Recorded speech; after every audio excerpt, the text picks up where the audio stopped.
నాకు తెలిసి ఈ ప్రపంచంలో మోస్ట్ బిజియెస్ట్ పర్సన్ ఎవరైనా ఉన్నారు ఈ టైంలో అంటే తమన్ గారే. అది ఆయన్ని పట్టుకోవడం అనేది ఒకటి చాలా గగనం అయిపోయింది. ఎనీవే, వంశీ గారు Q&A అనా లేకపోతే మీరు మాట్లాడతారా? ఓకే, వంశీ గారికి చాలా ఇంట్రెస్టింగ్ విషయం Q&A కాబట్టి పై తీసుకోండి. ఓకే, సరే.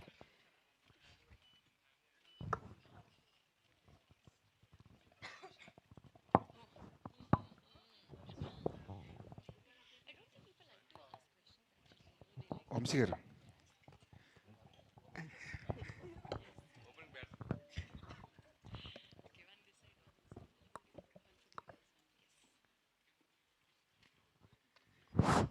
సార్ బాలకృష్ణ గారిని చూడలేదు ఇప్పటివరకు ప్రెస్ మీట్స్లో. ఆయన తీసుకొస్తే ఫుల్ ఫ్లెజ్డ్గా ఉండేదేమో కదా. బాలకృష్ణ గారు నిన్న నైటే ల్యాండ్ అయ్యారండి. కొంచెం జెట్ లాగ్ ఉంది. రేపు నుంచి ప్రమోషన్స్లో పార్టిసిపేట్ చేస్తారు. ఎల్లుండి ఈవినింగ్ 9th అనంతపూర్లో grand pre release event plan చేసాం. అక్కడ బాలకృష్ణ గారు ఫుల్ ఫ్లెజ్డ్గా మాట్లాడతారు మీ అందరితో. టికెట్ల రేట్ల గురించి ఏమైనా క్లారిటీ వచ్చిందండి? మాకు ఆంధ్ర టికెట్ రేట్లు వచ్చేసినాయి కదా. తెలంగాణకు అసలు నేను టికెట్ రేట్లు అడగట్లేదండి. Happy with the prices we have right now for the film. So నేను అసలు ఏం రిక్వెస్ట్ చేయలేదు తెలంగాణ టికెట్ ప్రైసెస్ గురించి. అసలు ఇప్పుడున్న రేట్లకి సాటిస్ఫై అయిపోతారు? Yeah, very happy.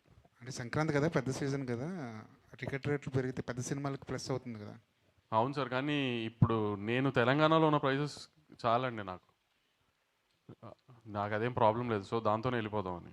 Right sir, all the best. Bobby గారు మూర్తి గారు సార్, ఈ